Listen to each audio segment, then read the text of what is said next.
Good evening for WRCO News. I'm Joanne Krulotz. A bicyclist was fatally injured last night in the township of Fairfield. At approximately 5:10, the Sauk County Dispatch Center was notified of a hit-and-run crash involving an SUV and a bicyclist on Levy Road near North Hine Road. It was reported that the bicyclist was thrown from the bicycle into the ditch and that the SUV continued east on Levy Road toward the Columbia County line. A second bicyclist was on scene, called 911, and began CPR. Life-saving measures were conducted by paramedics from Baraboo Fire and EMS, but they were ultimately unsuccessful, and the bicyclist, Kristen M. Harding, 61 of Baraboo, was pronounced dead at the scene. With assistance from the Columbia County Sheriff's Office, the suspect vehicle and operator were located on Tritz Road in Columbia County at approximately 6:45 last night. The operator of the vehicle has been identified as Taurine M. Johnson-Putman, 31 of rural Baraboo. Johnson-Putman was arrested for hit and run involving death, homicide by negligent operation of a vehicle, operating without a valid license and causing death of another person, operating a motor vehicle without insurance, and failure to notify police of an accident. Johnson-Putman was transported to the Sauk County Jail and turned over to custody of jail staff. Just back from a deployment to western North Carolina to assist in the wake of Hurricane Helene, members of the Wisconsin Department of Emergency Management's Task Force 1 are ready to head to Florida. Bob Zimmerman is a Task Force 1 leader. He said they've submitted a response to Florida's request of assistance for Hurricane Milton, and if needed, will be ready to deploy immediately. Zimmerman said the things that task force members learn in training at Volk Field and on deployments can be applied when they return to their local agencies. Task Force 1 has more than 130 members around the state, and personnel from 8 fire departments took part in the Helene deployment. U.S. Senate candidate Eric Hovde is claiming FEMA is running out of money, but the Federal Emergency Agency says it's not true. Hovde goes on to claim in a social media post that money for Hurricane Helene relief is being diverted to illegal immigrants. FEMA says that's not true either and is asking people to stop sharing the video. Safeguards are in place to ensure the fairness and transparency of ballot counting and canvassing in Wisconsin. Wisconsin Elections Commission Chair Ann Jacobs dismisses the chances of local clerks or canvassing boards going rogue to disrupt election results, predicting clerks and canvassers will do an amazing job. Wood County Clerk and President of the Wisconsin County Clerks Association, Trent Miner, vouches for his colleagues, who he said are people of integrity, who will make sure that the job is done and it's done correctly. Jacobs and Miner took part in a Tuesday roundtable to detail Wisconsin's post-election checks and balances. Governor Tony Evers, together with the Wisconsin Department of Revenue, published 2025 shared revenue estimates of over $1.5 billion. One of the most significant sources of funding provided by the state to local governments, Wisconsin shared revenue includes 8 programs providing state aid to counties, municipalities, tax increment districts, schools, technical colleges, and special districts annually.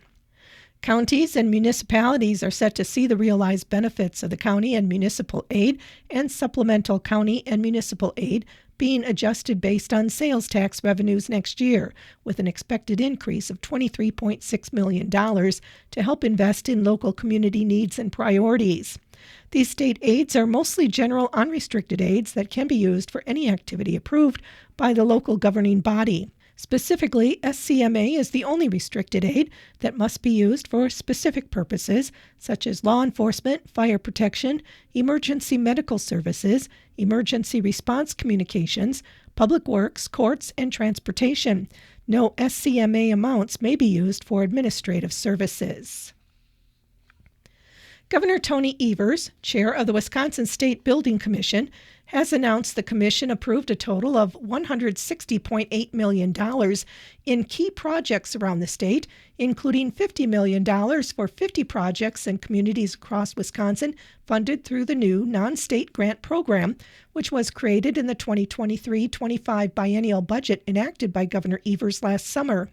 These grants are targeted at bolstering critical infrastructure and services across key sectors such as health and wellness, economic and workforce development, arts and culture, and public services.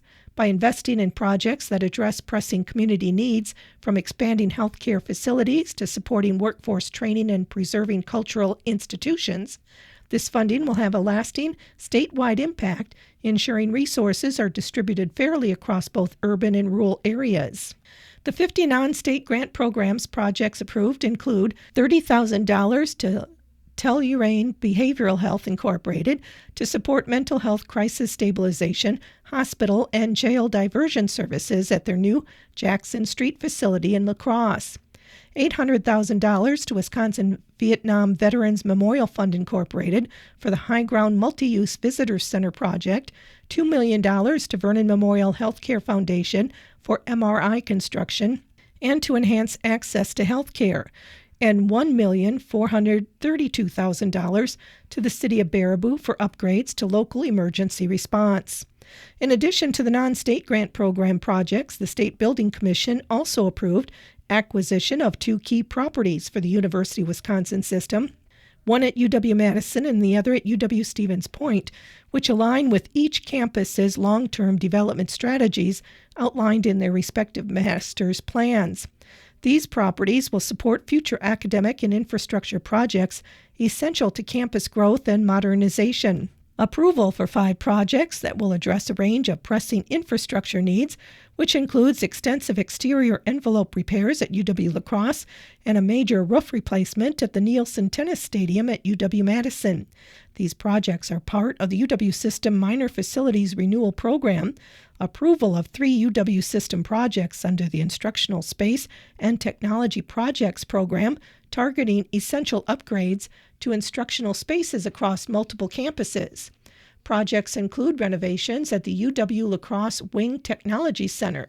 These improvements are designed to enhance modern teaching and research capabilities, aligning with the growing demands of academic programs and authorization for 24 facility maintenance and repair projects across various agencies, including the Wisconsin Departments of Corrections, DHS, Wisconsin Department of Military Affairs, Wisconsin Department of Natural Resources, Wisconsin Department of Transportation, Wisconsin Department of Veterans Affairs, and the UW system.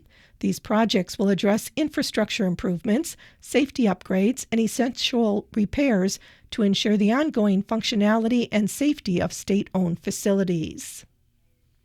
The latest forward exam scores from the Wisconsin Department of Public Instruction are out, and DPI Interim Communications Director Chris Buscher says changes to the test design haven't lowered standards. Changes include new labels for categories of forward exam achievement and lowering the score students must achieve to be considered proficient or advanced.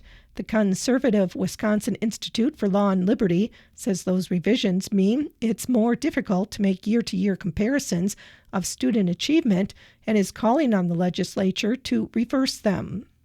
Join City Utilities of Richland Center for their 4th annual Customer Appreciation Cookout from now until 6:30 at the Community Center in Richland Center. Staff members will be in attendance to help answer questions. There will be various booths with representatives who will help educate about energy-saving programs, along with department demonstrations. The event will also feature food, drawings, and guessing games for bill credits. You can also qualify for gift cards, and by helping electric utilities celebrate 120 years, customers will receive a complimentary gift. It's family, fun, and food at the City Utilities of Richland Center's 4th annual Customer Appreciation Cookout from now until 6:30 at the Community Center in Richland Center. You can find out more about City Utilities on their website at cityutilitiesofrc.com and on their Facebook page.